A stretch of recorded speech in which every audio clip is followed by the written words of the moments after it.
Good morning, everyone. Yasha Koach Ben for the lovely davening, as always. So the second teaching of the second teaching that the men of the Great Assembly wanted to hand down to the generations after the first one that said be deliberate in judgment is V'ha'amidu Talmidim Harbe, raise up many large numbers of students. One would have thought that was a pretty obvious kind of statement. And why would they be wanting to emphasize this and say this in particular is something which you want to teach to the generations? Well, there are a number of reasons which lie behind this. Interestingly, the expression of the ha'amidu means not just to teach lots of students, it means to cause them to raise up, to stand up. And implicitness over here was an attitude towards the way in which, at a very early stage, you're talking here, at 2,000 years ago, the beginning of the Second Temple, still before the Common Era, an attitude that the way in which you teach people is in Judaism is that you make them independent thinkers. You cause them to stand up straight, so to speak. They become proud carriers of the tradition, but with an enormous amount of strength. It reminds me of the famous comment that Jonathan Sacks made about the Lubavitcher Rebbe. He said, other leaders create followers. He says the Lubavitcher Rebbe creates other leaders. And the idea is that you always want to be able to raise up people who themselves are going to be leaders. I suppose as well also that one needs to look at this in some kind of historical context, because remember, we're talking about a pretty desperate time just after the 70 years spent in exile in Babylon, with this small number of Jews have returned to the land of Israel, where the men of the Great Assembly are now functioning. And their job really is to rebuild a completely ignorant Judaism. It's clear from, as we've mentioned before, from the book of Ezra and Nehemiah, that there was widespread illiteracy, lack of knowledge, etc. And they realized that the task was in rebuilding Judaism was that you had to cast your net very wide. You had to raise as many students as you could, knowing that there's a process in which some are going to rise to the top, some are going to become leaders, others won't, they'll become a little bit less good, but unless you actually have numbers, you don't create that pyramid in which you create real leadership for the next generation. And that then touches on an issue which became very, very dramatic 400 years later, after the destruction of the Second Temple.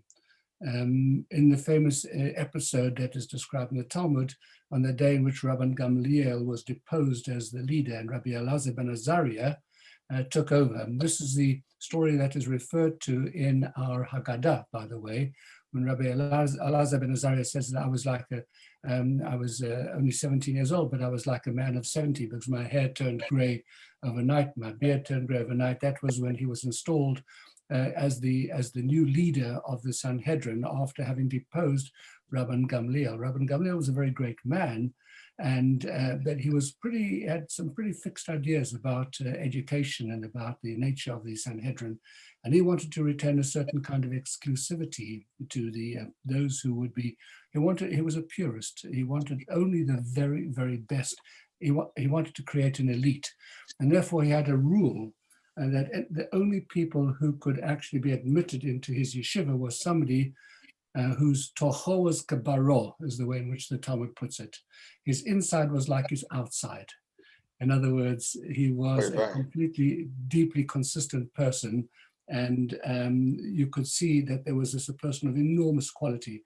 So here was the first concept of an elitist educational system, similar to one which one would find these days in a secular context in some English public schools in terms of the students they'll take. Of course, their criteria are slightly different. It's going to be a question of what their marks might have been in A levels, whatever. But Tocha Kabara was the criteria. The inside and the outside had to be consistent. And as a consequence, the numbers of people who actually admitted, there were guards at the door, and people were tested before they came in for their character, for their personality, and only the select few were actually permitted into the study hall. The belief was that unless you actually control the quality of the people who are coming in, you're going to distort knowledge. And by the way, this is not very different to the kind of thing which happened in the Roman Catholic Church very famously, in insisting that that there should not be a translation of the Bible, that the religion should be kept in the hands of the elite, the priests, etc. They should not be given to the commoners. They gave it to ordinary common people. It would become completely distorted, and it would change in a dramatic way. That is why you had people like Tyndale being burnt at the stake for daring to translate, to make the Bible more accessible to ordinary people, etc. This played out big time in the 16th century, the time of King Henry VIII as well. And it's against this and in anticipation of it. So Rabbi Elazar ben Azariah comes in, he deposes Rabbi Gamliel, he throws open the doors of the yeshiva, the guards are removed, and there's a declaration that things are going to fundamentally change around over here. Anybody who wants to come and study is welcome to study. And the Talmud goes on to describe the incredible flourishing of Jewish life that came about as a result of that, the huge increase in learning and studying, etc. And this is what the men of the Great Assembly are getting at over here. Hamidu Talmidei Harbe. This fundamental question as to whether you keep Judaism, keep religion, something which is for the elite, and keep it pure, and therefore keep it something which is very precious, or whether you throw the doors open. And this becomes even more relevant in times of illiteracy, such as the one that we have now, and was touched on in the conversation that I had with Rafi Zaram at the Central Square Shul, Central Square Minyan.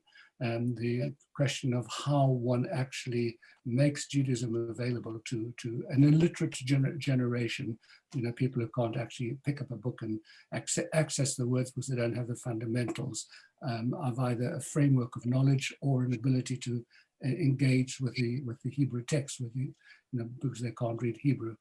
And so actually, in a sense, although it sounds like a very obvious statement, raise lots of students, and you read it and you pass it by, actually it contains some really important principles, educational principles and attitudinal principles towards religion in general. And that is what some of the ideas which lie behind this very brief statement, V'hamidu Talmidei Harbe, raise up many students.